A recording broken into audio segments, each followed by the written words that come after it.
महाराष्ट्र राज्य शासकीय औद्योगिक प्रशिक्षण संस्था कल्याण, शासकीय औद्योगिक प्रशिक्षण संस्था कल्याण डम्पिंग रोड मुधा कॉलेज जवळ उंबर्डे कल्याण पश्चिम मध्ये संविधान मंदिराचे उद्घाटन समारंभ आमदार विश्वनाथ भोईर यांच्या हस्ते संपन्न झाले। या निमित्ताने संस्थेने विद्यार्थ्यांसाठी चित्रकला आणि रांगोळी स्पर्धांचे आयोजन करण्यात आले होते। या स्पर्धांमध्ये ज्यांना बक्षीस प्राप्त झाले त्यांच्यासाठी बक्षीस समारंभाचे आयोजनही करण्यात आले होते। उपस्थित मान्यवरांच्या हस्ते हा बक्षीस समारंभ पार पडला। यावेळी आमदार श्री विश्वनाथ भोईर शिंदे, माजी आमदार श्री नरेंद्र पवार, ITI कल्याण संस्थेचे प्राचार्य Shri Manoj Bidkar, Rathod sir, Shinde sir, Todkar sir, Ital sir, Yamgar sir, Salvi sir, Jagtap sir, Prashant sir, Salunke madam, Bhatkar madam, Pooja madam, Gangurde sir, Borgaonkar sir, Dohale sir, Jadhav sir, Kalyan ITI staff उपस्थित होता।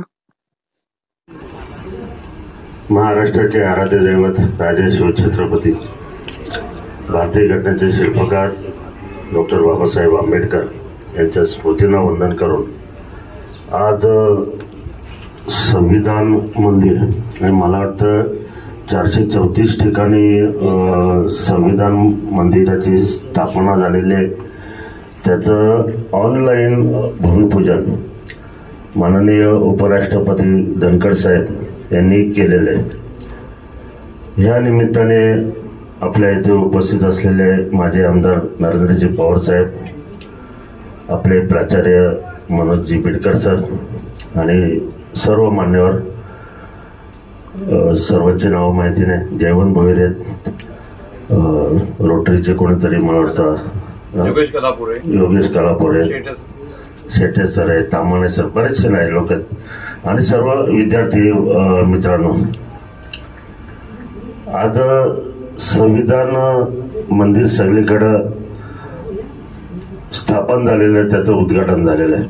परंतु एक तुम्हाला माहितीसाठी सांगतो की शिंदे सरकारने प्रत्येक तालुक्यामध्ये संविधान भवन उभारण्याचं निश्चित केलेलं आहे। म्हणजे विचार करा आपण किती पावलं पुढे चाललेलो आहे।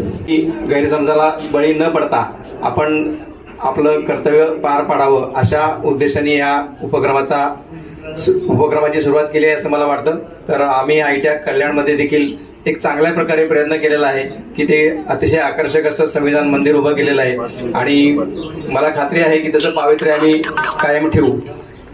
तुमचे जसे आज इथं जमलेले नागरिक आहेत, काही आमदार आहेत, माजी आमदार आहेत, नगरसेवक आहेत, त्यांनी सुद्धा आमच्या पाठीशी असाच आशीर्वाद असू द्यावा त्यांचा आणि जर आम्हाला काही त्यांची भविष्यात गरज लागली तर त्यांनी आमच्या पाठीशी उभं राहावं अशी मी त्यांना विनंती करतो। त्यातून जे 3 जणांना आपण या ठिकाणी बोलवून त्यांचं अभिनंदन करणार आहोत। त्यानंतर